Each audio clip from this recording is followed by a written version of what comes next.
Hey, welcome back everyone. It is now July 12th of 2020, and ever since the official release of Star Wars: The Rise of Skywalker, a lot of fans have been very skeptical about the future of Star Wars and exactly where it's all going.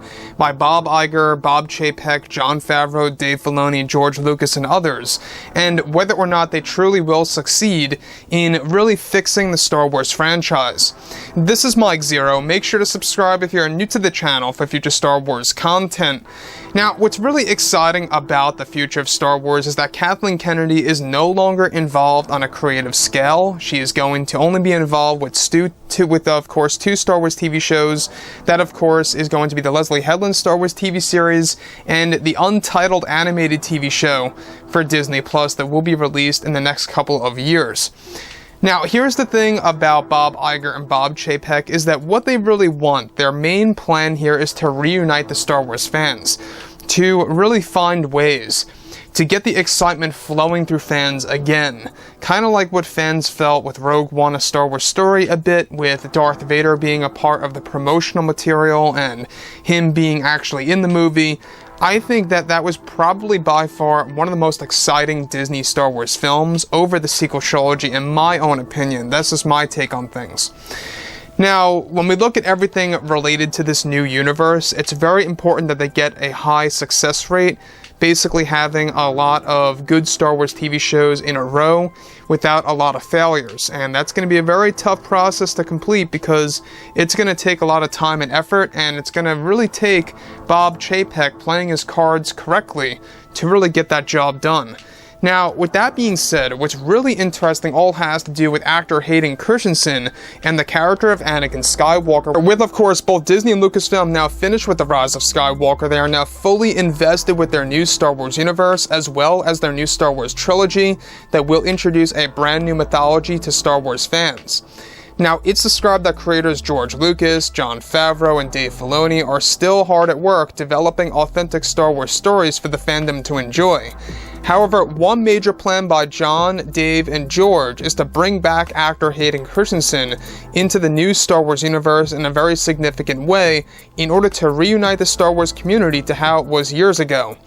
It's described that currently Hayden Christensen is being pretty much hired for future roles in the universe, one of which will be Hayden Christensen coming back to portray Anakin Skywalker and Darth Vader in many unique ways.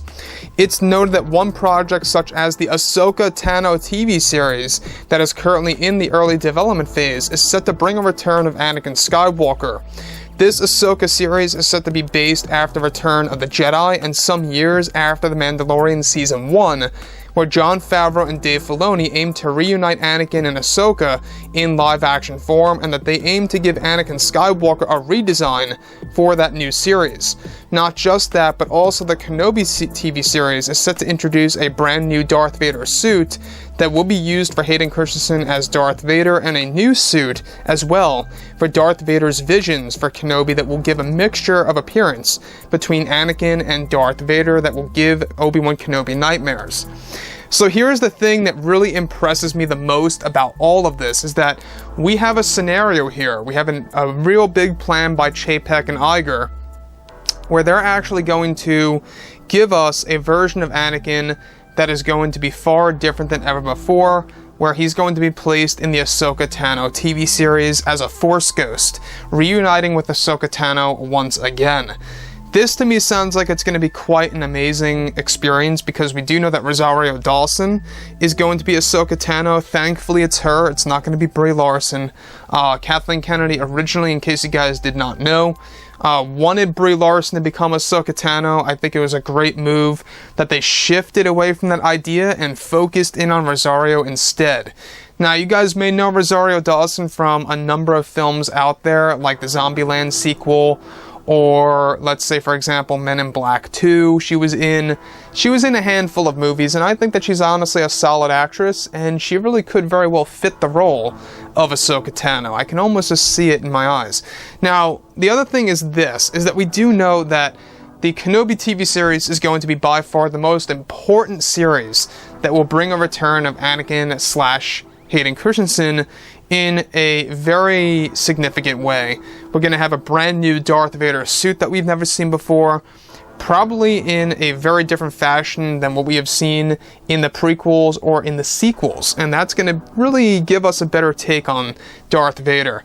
The vision sequences, I think, are something that I think a lot of fans are going to look forward to, is because, well, that's going to give us essentially a what-if version of Anakin / Vader, a cross in between, if you will, where we're going to see him in his youth, in his prime, inside of that Darth Vader suit without the injuries and such.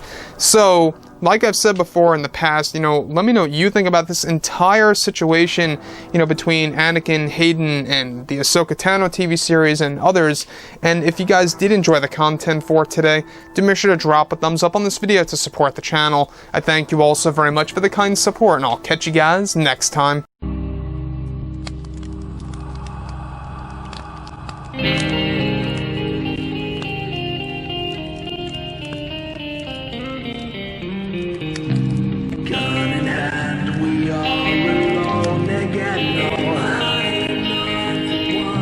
From night to moon.